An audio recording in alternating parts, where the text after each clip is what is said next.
त्यांचा उद्देश असतो की बा आम्ही स्वतःला पीडा देऊ आणि आम्ही स्वतःला पीडा देतो आणि त्यामुळं तुम्ही आमच्या मागण्यांची दखल घ्यावी। हा आत्मक्लेश किंवा पीडा, ही पीडा देण्याचा प्रकार आंबेडकरी विचारधारेमध्ये नाही आहे, याचं समर्थन करत नाही, पण याचा विरोधही नाही करत। कारण तुम्ही जेव्हा आत्मक्लेश देता तेव्हा तुम्ही दुसऱ्याचं काही नुकसान करता काय? काही जाळपोळ करता काय? कुठे कोणाला काही दगड मारता? म्हणजे तुम्ही दुसऱ्याचं नुकसान करत नाही।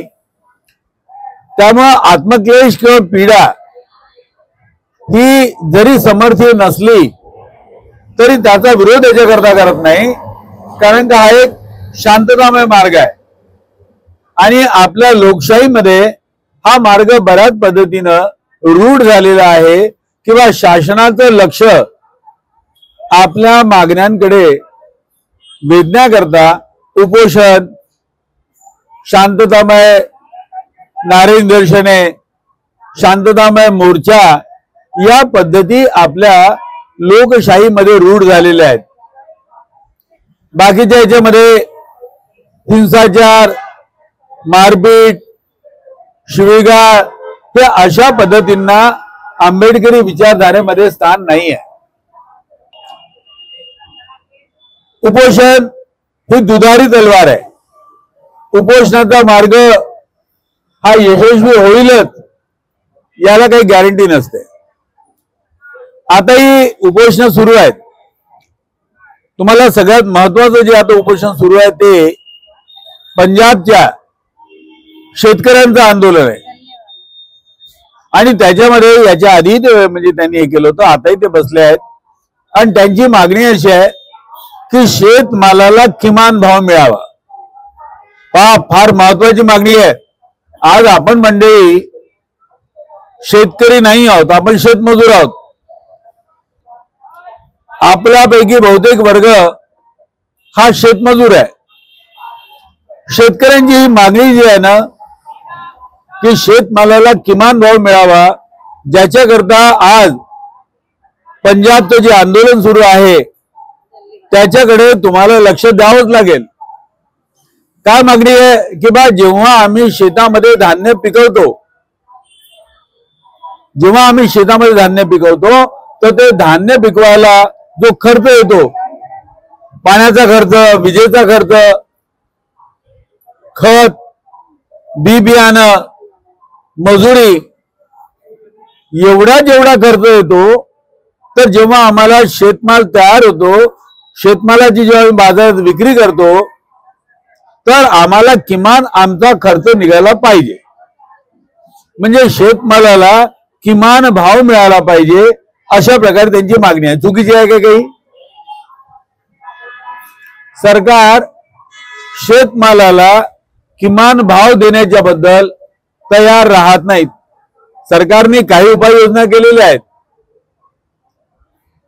नाही असं बिलकुल म्हणता येत नाही, पण शेतमालाला किमान भाव मिळावा ही मागणी सरकार मान्य करत नाही। आता याविषयी फार मतमतांतर आहेत। सरकारचं म्हणणं असं आहे की बा जर शेतमालाला किमान भाव दिला तर धान्याचे दर वाढवावे लागतील आणि धान्याचे दर वाढले तर सर्वसामान्य माणसाला धान्य घेणं कठीण होईल। शेतकऱ्याचं असं म्हणणं आहे, तुम्ही जेव्हा सबसिडी देता, 10 किलो तांदूळ, 5 किलो काही गहू वगैरे तुम्ही मोफत देता, तेव्हा हा पैसा कुठून येतो? हा पैसा येतो कुठून? म्हणजे दुसऱ्या प्रकारे तुम्ही बरंच धान्य फुकट वाटता, अनेक प्रकारच्या धान्यावर सबसिडी देता, त्याच्यापेक्षा एखाद्या शेतकऱ्याला त्याच्या शेतीचं जे काही मूल्य आहे जर ते तुम्ही दिलं तर तो स्वाभिमानाने जगू शकेल, त्याच्या घरी सुबत्ता येईल। शेतकरी हा किमान त्याचं उत्पन्न जे आहे ते वाढेल। एक तिळा आहे हा, दुसऱ्या बाजूला सरकारच्या विरुद्ध असा आरोप आहे की सरकार उद्योगांना त्यांना त्यांचे दर नियंत्रणात ठेवावे याच्यावर बंधन घालत नाही।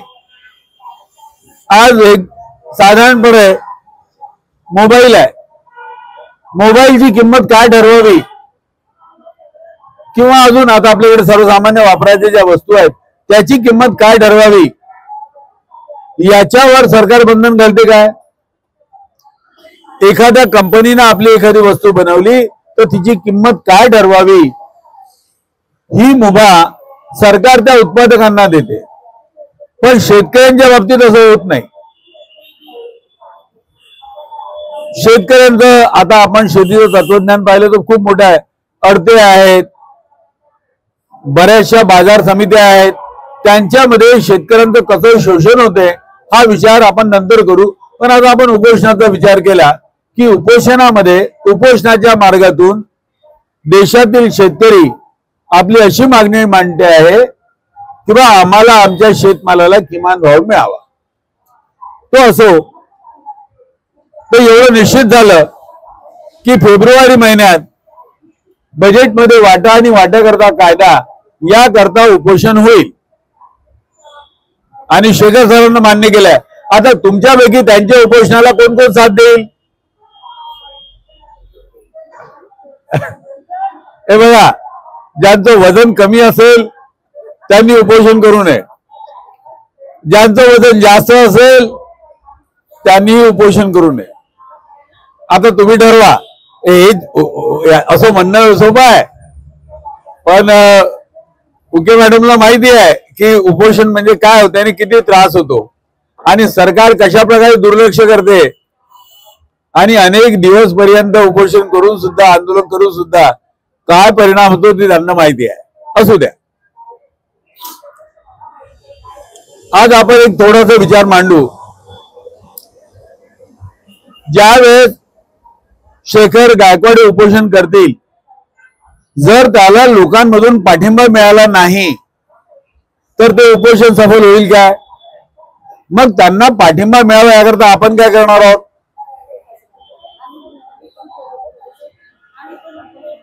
तुम्ही उपोषण कराल हा एक मार्ग, अजून एक मार्ग आहे।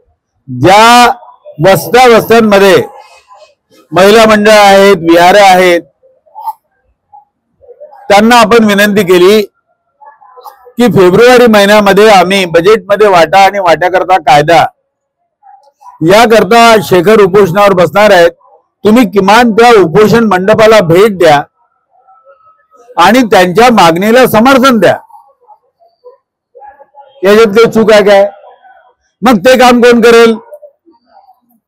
तर बघा, तुम्ही एकदा उपोषण नाही केलं तर चालेल, पण पाठिंबा देण्याकरता आपापल्या वस्तीतली जी काही मंडळी आहे त्यांना तुम्ही किमान विनंती केली पाहिजे आणि अशा प्रकारे हे जे उपोषण आहे ते यशस्वी झालं पाहिजे, जेणेकरून लोकांपर्यंत मेसेज गेला पाहिजे।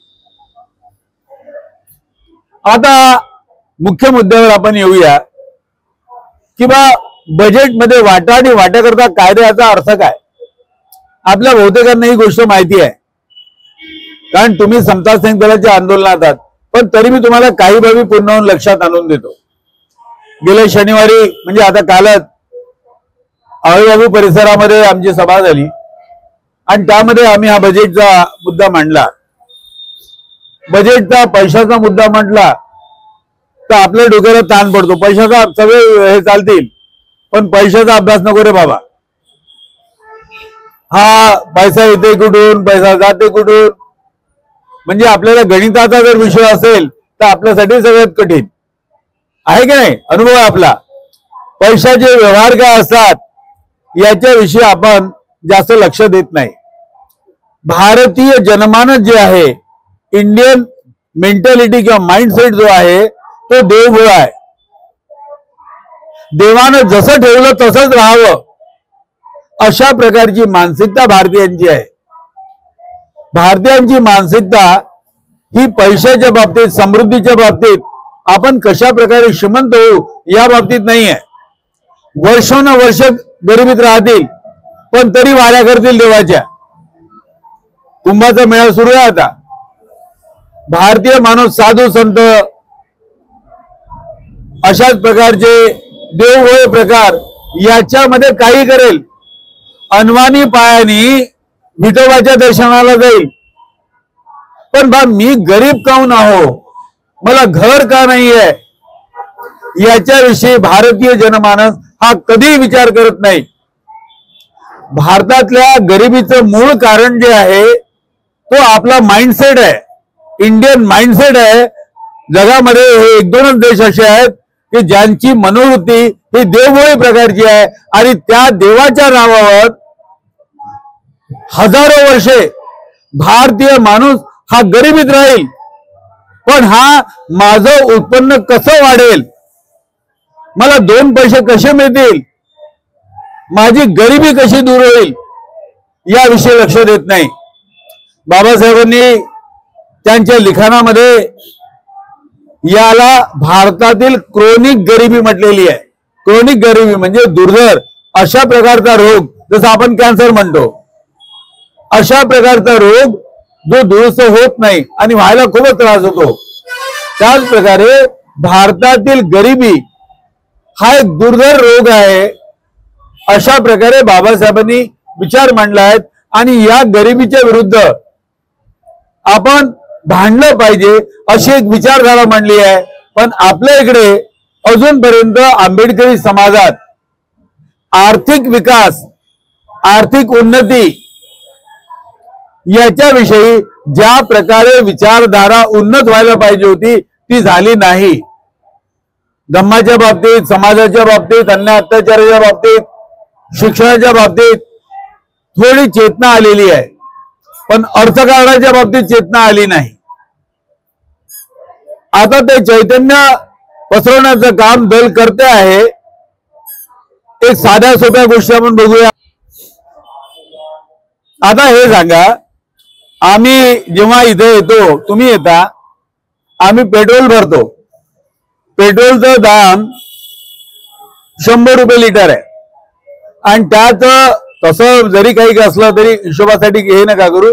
आम्ही 1 लिटर पेट्रोल भरतो तेव्हा आम्ही त्याच्यावर टॅक्स 30 रुपये देतो.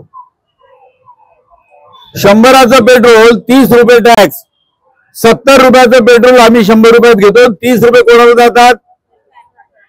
मग हा जो पैसा गोळा होतो, पेट्रोल असेल किंवा ज्या सगळ्या महत्वाच्या वस्तू असतील याच्यावर आपण टॅक्सच देतो. घरावर टॅक्स, तुम्ही विजेचं बिल पाहिलं, विजेचं बिल कमी असते टॅक्स जास्त असते. प्रत्येक प्रकारचं टॅक्स आपण देतो. मग तो पैसा कुठे जातो? सरकारकडे जातो. मग तो पैसा कोणाचा आहे? सरकारचा आहे की लोकांचा आहे? तो अलिबाबाचाच प्रकार आहे, समजून घ्या, तो लोकांचा आहे. मग तो लोकांच्या हिताकरता खर्च केला जावा की सरकारमध्ये जे काही मुखंड असतात, मुख्यमंत्री असतो, प्रधानमंत्री असतो, त्यांनी आपल्या मनमर्जीने खर्च करावा. तुम्ही म्हणता पैसा लोकांचा आहे, टॅक्सेसच्या माध्यमातून हजार नाही, अरबो खरबो रुपये जो गोळा होतो तो पैसा आहे कोणाचा? तो मोदींचा आहे, तो गडकरीचा आहे. मग गडकरी अशा प्रकारचा मेट्रो करून काही विशिष्ट लोकांपर्यंत त्याचा पैसा लुटवतो. तो पैसा कोणाचा आहे? म्हणजे पैसा लोकांचा आहे आणि उधळपट्टी करणारे ते राजे आहेत काय? तुमच्या लक्षात आता हो बजेट असेल म्हणजे अलिबाबाच्या गुफेतलाही पैसा हा लोकांचाच आहे आणि कराच्या रूपाने आपल्या राज्यामध्ये जे प्रचंड पैसा निर्माण झाला आहे तोही लोकांचा आहे.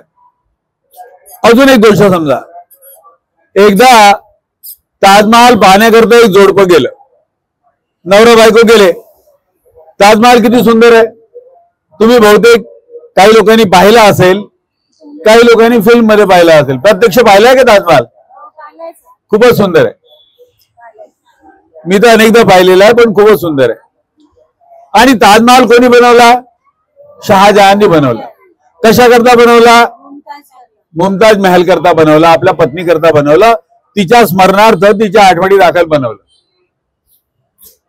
आता हे जे जोडपं गेलं त्यातली पत्नी म्हणाली, का हो तुम्ही माझ्यावर प्रेम करता काय? नवरा काय म्हणेल, हो करतो. मग तुम्ही माझ्याकरता ताजमहल बांधणार काय? आता झाली अडचण. त्याला एक प्लॉट एक फ्लॅट घेणं मुश्किल आहे, ताजमहल बांधणं म्हणजे काय? आता बायकोरी अटच टाकली की बा तुम्ही आमच्यावर प्रेम करत असाल तर ताजमहल बांधा, नाही काय? तर आता कठीण काम झालं. आता त्याच्यावर एक शायर म्हणतो, मेरे महबूब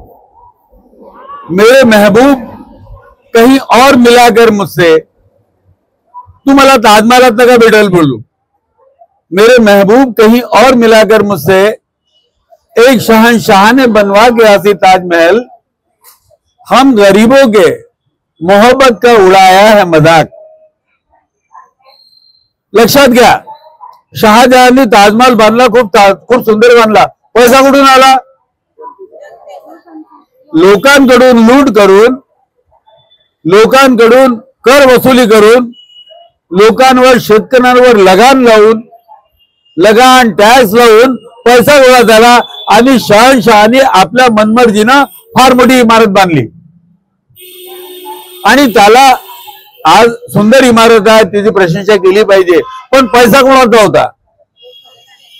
म्हणजे याच्यावरून तुमच्या लक्षात आलं की राजे रजवाडे असो किंवा आजचे शासक असो, लोकांचा पैसा गोळा करून त्या पैशावर मनमानेपणे कारभार करणं हा सरकारचा, राजा रजवाड्यांचा, बादशाह शहंशहाचा हा धंदा आहे.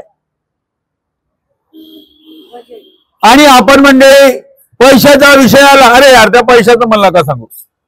त्याच्यापेक्षा एखाद्या देवालयात बुद्धगयाला जायला मला आवडेल, पैशाच्या विषयावर चर्चा करायला मला नाही आवडणार. देवगळे सगळेच आहेत, कोणत्या एका धर्माला नका म्हणू, सगळ्या देवाच्यामध्ये वंदने करता आमच्या बाया आवर्जून जातील. आणि पैशावर एखाद्या चिंतन असलं ना, नाही नाही त्याचा मला मोठा त्रास आहे रे. काय सांगतात, कुठून पैसा येतो, कुठे जातो, कुठला खर्च आहे, किती जमा होतो, ते मला नका सांगू. आता आम्ही या निवडणुकीमध्ये थोडीशी गंमत केली होती. काही लोक आमच्याकडे मतं मागायला आले, तर आम्ही त्यांना विचारलं, काय करशील तू? विधानसभेमध्ये उभे झाले, काय करशील? तर म्हणे आम्ही लोकांची कामं करू. कोण असतो? तो म्हणे मी नागपूर महानगरपालिकेमध्ये कॉर्पोरेट होतो, मला समजते. तू काय करशील? लोकांची कामं करू. त्याला आम्ही प्रश्न विचारला, नागपूर महानगरपालिकेचं बजेट किती आहे? तो म्हणे माहित नाही. ज्याला नागपूर महानगरपालिकेमध्ये पैसा किती येतो, किती जातो, कोणत्या कामावर खर्च करतो हे माहित नाही, तो माणूस काय म्हणतो आपल्याला, आम्ही कामं करू. कसे करू माहित नाही. आणि आता तुमच्याकडे आता कॉर्पोरेशन निवडणुकी होतील ना, तेव्हा सगळेच लोक येतील आणि ते हेच म्हणतील, तुमचं काम आम्ही करू. आणि कोणतं काम करशील ना, कसं करशील, पैसा कुठून येईल आणि पैसा कुठे जाईल याच्याविषयी कृपा करून विचारू नका. बाकी सगळे विचारा. अशा प्रकारचा माइंडसेट हा आपला आहे. आणि राजा रजवाड्यांनी, लष्करी हुकुमशहांनी आणि आजच्या काळामध्ये जे लोकनियुक्त प्रतिनिधी आहेत त्यांनी अशा प्रकारे जनतेच्या पैशाची धुडधाण केली, जनतेच्या पैशावर आपलं ऐश्वर्य केलं. आणि आज तुम्हाला बहुतेक माहिती आहे की बहुतेक आमदार जे साधारणपणे आपल्या निवडणुकीवर 40-40 लाखापासून ते 1-1 कोटीपर्यंत खर्च करतात आमदार खासदार, तर त्यांच्याकडे हा पैसा येतो कुठून? कशा करता तुम्ही 40 लाख खर्च करता विधानसभा सदस्य होण्याकरता? कोणता तुम्ही परोपकार करता? म्हणजे मॅटर कुठे आहे? सगळा प्रश्न कुठे आहे? पैशाचा आहे. सुसंस्कृत जगामध्ये या अशा प्रकारच्या विचारांना जागा नाहीये.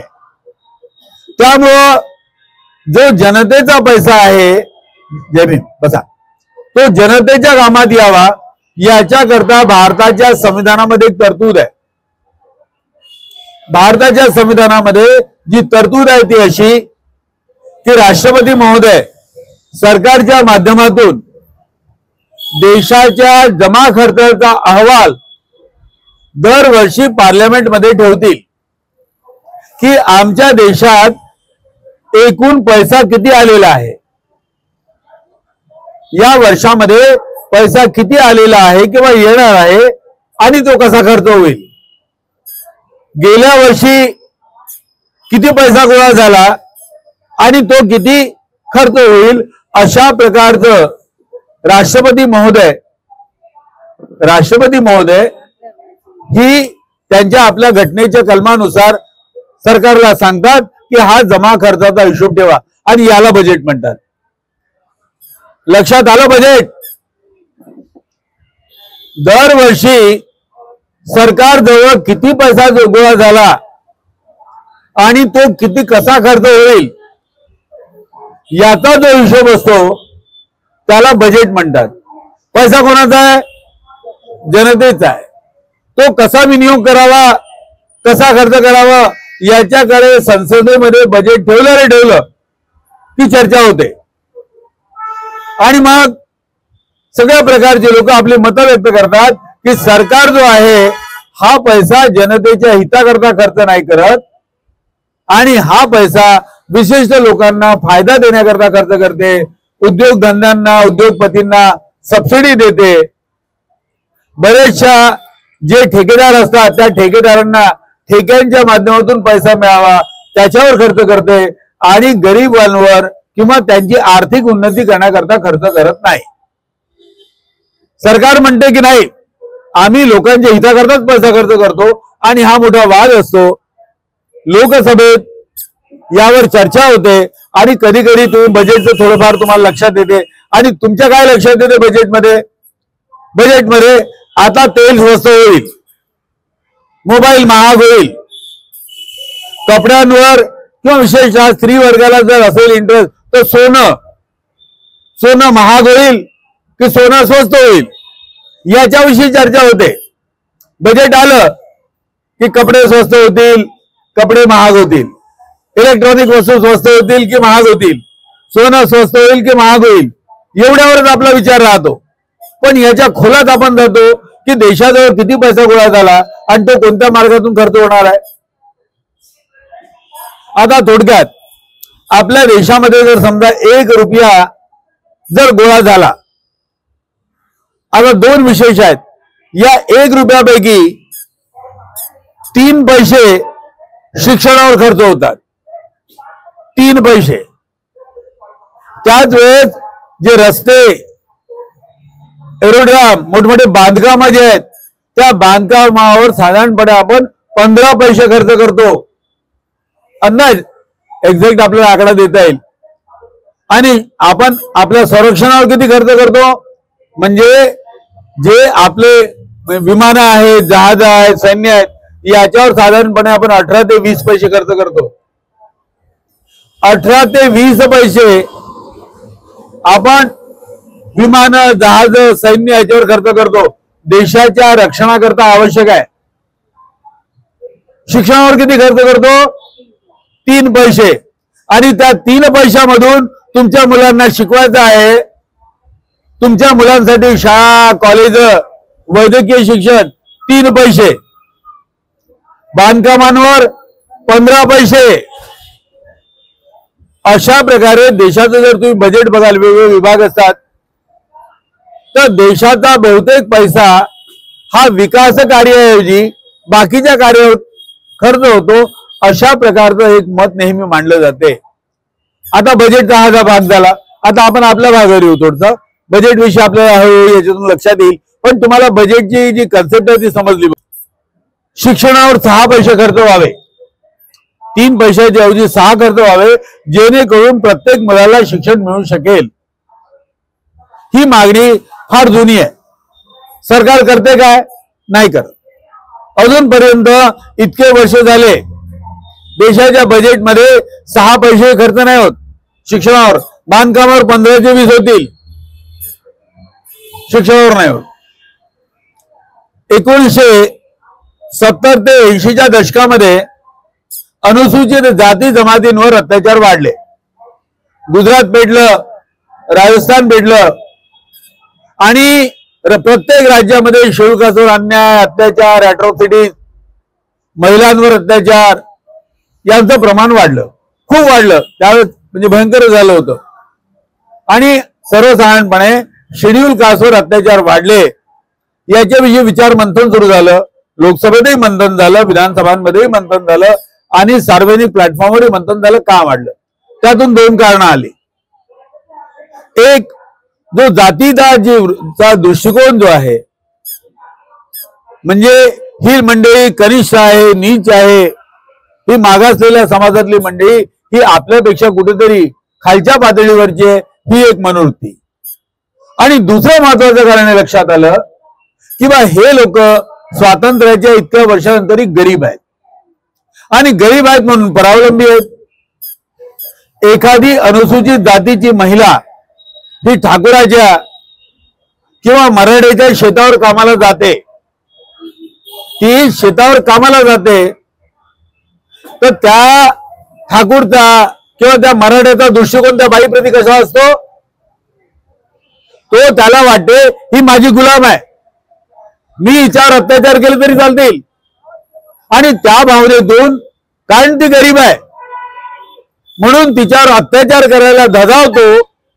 अशाच प्रकारे अत्याचार शेतमजुरांवर होतात, कामगार मजुरांवर होतात. म्हणजे अत्याचाराचं मुख्य कारण काय? त्यांची गरिबी. म्हणजे शेती, आपला बहुतेक वर्ग जो आहे शुल्क ट्राईबचा, हा शेतमजुरांचा असतो. साधारणपणे 65% आपल्यातले मजूर वर्ग असतो आणि याची आर्थिक उन्नती झाली नाही म्हणून यांच्यावर अत्याचार होतात, स्त्रियांवर अत्याचार होतात. मुख्य कारण काय? की जसं सामाजिक भेदभाव जसं कारण आहे, तसं आर्थिक भेदभावही कारण आहे.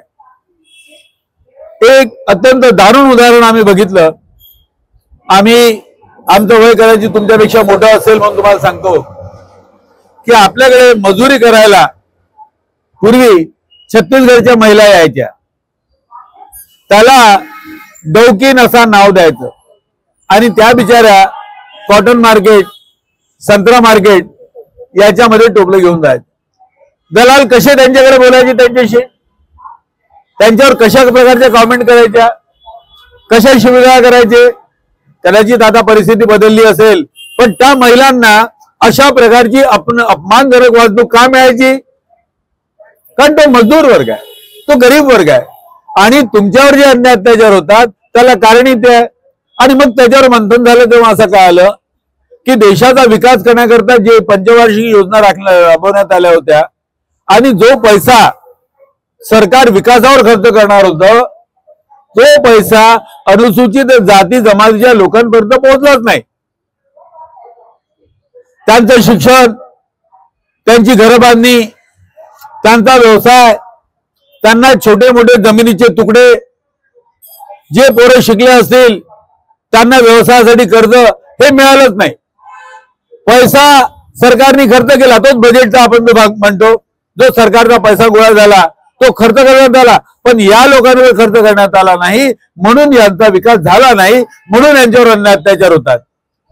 आणि मग इंदिराजींनी 1980 साली एक फरमान काढलं की बा सगळ्या राज्यातल्या सेक्रेटरींना त्यांनी लिहिलं की प्रत्येक राज्यामध्ये आणि केंद्रामध्ये जेवढं बजेट असते, जेवढा पैसा गोळा होतो, त्याच्या म्हणजे त्या राज्यातल्या लोकसंख्या, शेड्यूल लोकसंख्येच्या प्रमाणात, अनुसूचित जाती जमातीच्या लोकसंख्येच्या प्रमाणात त्यांच्याकरता तरतूद करावी, पैसा वेगळा काढावा.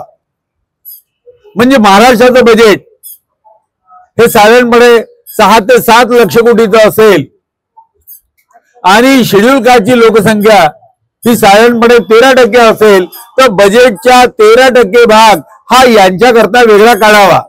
आणि यांचं शिक्षण, यांची घरकुलं, जसं रमाई घरकुल आहे, यांच्या शेतीला पैसा, यांचे तरुण पोरं जे आहेत त्यांना व्यवसायासाठी पैसा, हा त्यांच्या लोकसंख्येच्या प्रमाणात द्यावा. अशा प्रकारची एक योजना काढली आणि त्याला पूर्वी विशेष घटक योजना म्हणायचे, शेड्यूल म्हणजे त्यावेळेस स्पेशल कंपोनंट प्लॅन म्हणायचे. आता नाव बदललं, त्याला SC/ST schedule caste component plan, tribal sub plan अशा प्रकारचे आपण नाव देतो आहोत. पण मुख्य कन्सेप्ट काय की जर या समाजाचा विकास करायचा असेल तर या समाजाला बजेटमधून त्यांच्या लोकसंख्येच्या प्रमाणात पैसा मिळाला पाहिजे. मिळतो काय? नाही मिळत. म्हणजे बजेटमध्ये वाटा आणि वाट्याकरता कायदा, जर कायदा झाला तर सरकारला द्यावं लागलं असतं. 40 आमदारांनी इथेच नागपूरच्या विधिमंडळात, फडणवीस त्यावेळेस मुख्यमंत्री होते, आताही आहेत, 40 आमदारांनी निवेदन दिलं की साहेब तुम्ही मुख्यमंत्री आहात, आणि 40चे 40 आमदार अनुसूचित जाती जमातीचे होते. त्यांनी निवेदन दिलं की बा जेवढं काही राज्याचं बजेट आहे त्या बजेटमध्ये आमची जेवढी लोकसंख्या आहे त्या लोकसंख्येच्या प्रमाणात आम्हाला बजेटमध्ये वाटा द्या आणि त्याकरता कायदा करा. फडणवीसांनी केलं काय? आता मला सांगा, बजेटमध्ये वाटा आणि वाट्याकरता कायदा याच्यात चुकीचं काय आहे? पैसा आमचा, पैसा राज्याचा, पैसा जनतेचा, आणि त्याचा वाटा आम्हाला मिळावा याच्याकरता कोण उपोषणाला बसणार आहे? कोण बसेल? मग तुम्ही त्यांना पाठिंबा जर दिला नाही, जर तुम्ही वस्त्यांमधून जाऊन जनजागरण केलं नाही तर काय उपयोग? नाही, तुम्हाला उपोषणाला म्हणणार नाही मी बसा म्हणून. बडगे साहेब मला म्हणाले, त्यांनी जाटतोरडीच्या भागामध्ये 5 शाखा बांधल्या आहेत, मोठमोठे शिबिरं घेतात आणि त्या शिबिरांना शिकवतात, चांगले करतात. पण जर समजा तुमच्या मुलांकरता, ज्या मुलांना तुम्ही शिबिरांमध्ये बोलावता, त्यांच्या शिक्षणाचा, त्यांच्या रोजगाराचा, त्यांना उद्या व्यापार व्यवसाय उदीम करायचा असेल त्याच्याकरता जर तुम्ही तरतूद करत नाही तर बडगे साहेब कसं होईल?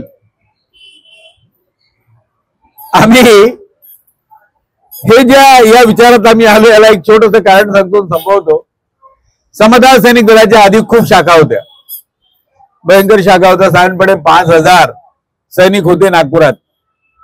आणि आम्ही जेव्हा शाखांमध्ये बसायचो आणि बौद्धिक व्हायचे तेव्हा ते आम्हाला एक प्रश्न विचारायचे की बा शाखा बरोबर आहे, बाबासाहेबांचं, फुल्यांचं, बुद्धाचं तत्वज्ञान बरोबर आहे, भारतीय संविधानातली मूल तत्वे बरोबर आहेत, पण आम्ही जेव्हा उद्या शिकतो, आम्ही काही चांगलं काम करू इच्छितो, तेव्हा आमच्या भविष्याचं काय?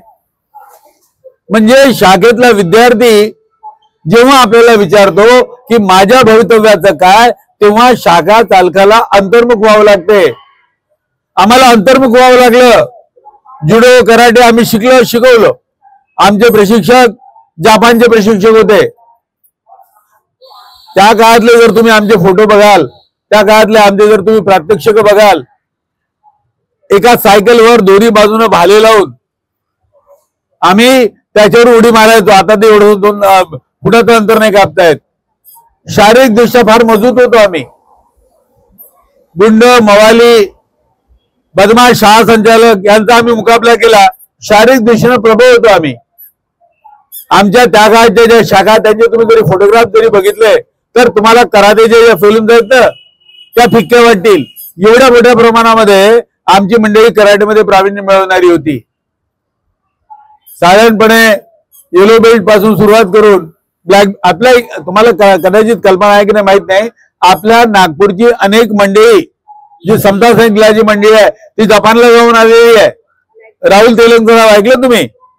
राहुल तेलंग पुरी बुद्धनगर आणि इंदोरा शाखेचा विद्यार्थी, तो जपानला गेलेला आहे समता सैनिक दलाचा. आणि हे जेवढे त्रैलोक्य बौद्ध महासंघाचे जेवढे पोरं आहेत सगळे कराटेच्या शाखेचे विद्यार्थी आहेत. पण मुद्दा तोच आहे, तो प्रत्येक विद्यार्थी तुम्हाला विचारेल, उद्या शाखेतला विद्यार्थी विचारेल, बडगेंना विचारेल, मला विचारेल, शेखरला विचारेल की शाखेमध्ये आम्ही येतो, बरोबर आहे, तत्वज्ञान चांगलं आहे, पण उद्या आमच्या भवितव्याचं काय?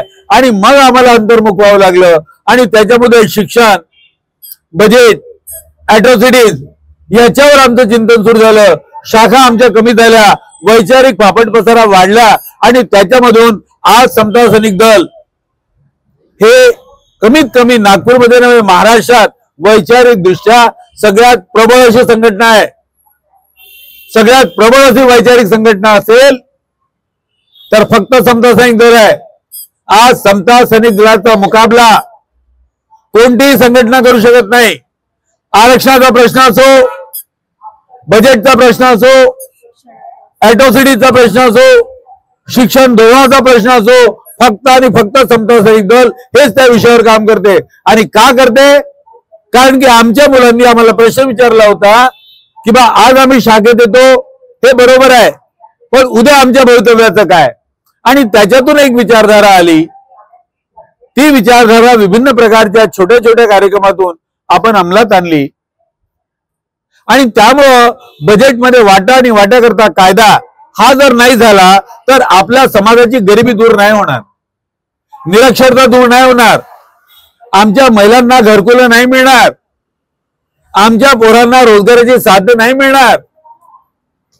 आणि त्याच्याकरता म्हणून जे संभाव्य उपोषण आहे त्याला तुम्ही मदत केलीच पाहिजे.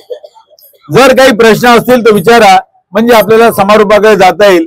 आणि कोणाला काही जर आपलं म्हणणं मांडायचं असेल तर त्यांनाही आमची विनंती आहे.